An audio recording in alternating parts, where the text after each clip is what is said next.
Yo, what is up guys? It's your boy talking today with a After Effects tutorial. Today I'm going to show you guys how I do my cinematics. Now, if you guys don't know, I have a very, I guess, weird way of how I like to do my cinematics. Now, I'm going to show you guys how a usual cinematic would go, and then I'm going to show you guys how I do my cinematics. So, first of all, as you see right here, we have a cinematic of a guy going, of a still image going backwards.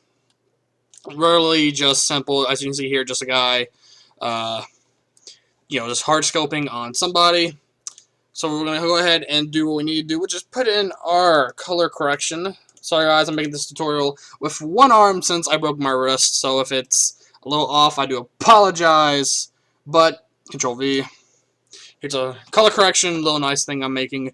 Now, I'll go ahead and, just for the sake of this tutorial and getting stuff done, multitasking guys, I'm going to go ahead and put this in the random footage.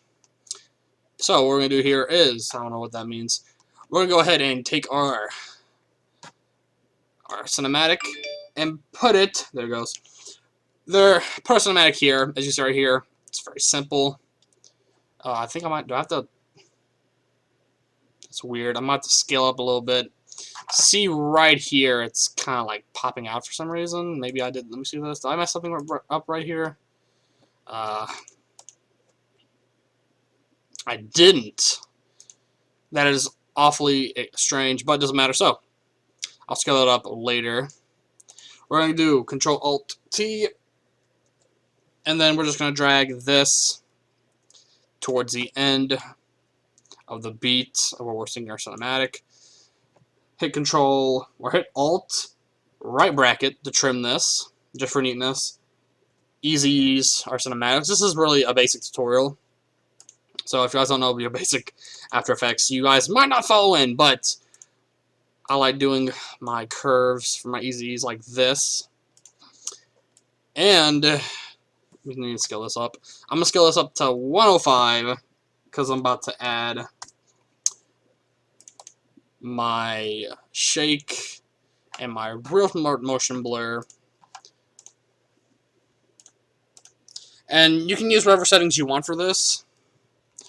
That's not really part of the tutorial, because you want to keep the same shake and RSMB for the rest of the edit. But I use a different shake, or I only use shake on my cinematics.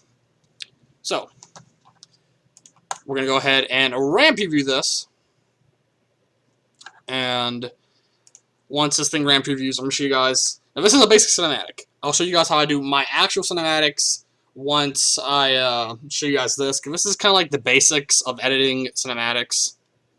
So, let's watch this.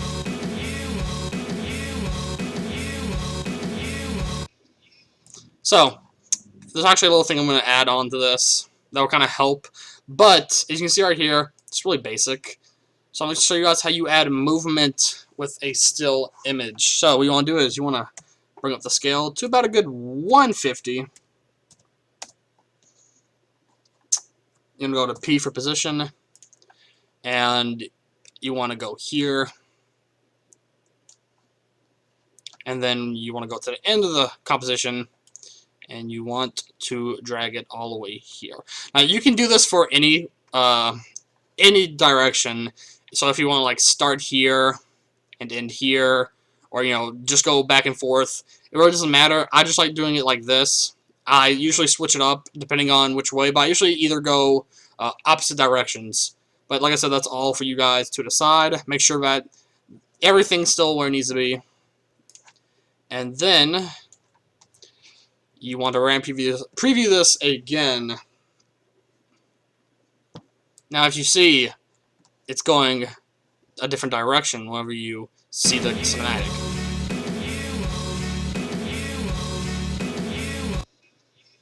So not only is it going like frontwards and backwards, but it's also going left to right. And you can do that with almost any cinematic. And if you really want to mess with stuff, you can, just for the sake of this, you can bring this up to or actually, you can just keep this at 105. You can hit scale, bring it all the way to the end, and go up by a value of 150, which I wouldn't do this if you're doing just, the original one, but let's say you have, a regular map cinematic, you can do this, what I'm doing right now. You want to hit R, and you want to go to the very end and hit 20 for rotation. And then you want to repeat this again. So now it's also rotating.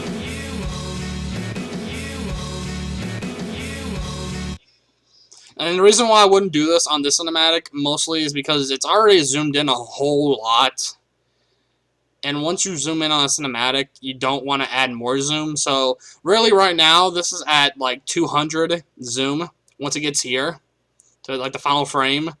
And the reason why you don't want to do that is because now you're kind of messing with the resolution. You're scaling it up instead of keeping it where it is. Now if you do like 150 like right here, perfectly fine. But once you do this, it starts to get a little bit more pixelated, and you don't want that in your edits. So get rid of rotation. Get rid of rotation. Hit scale. Get rid of this keyframe. And keep this at 105. But yeah, this has been Tar. This has been my cinematic tutorial. Thank you guys for watching. If you guys want more of these in the future, just let me know. If it's been Tar, talk to you guys later, and peace.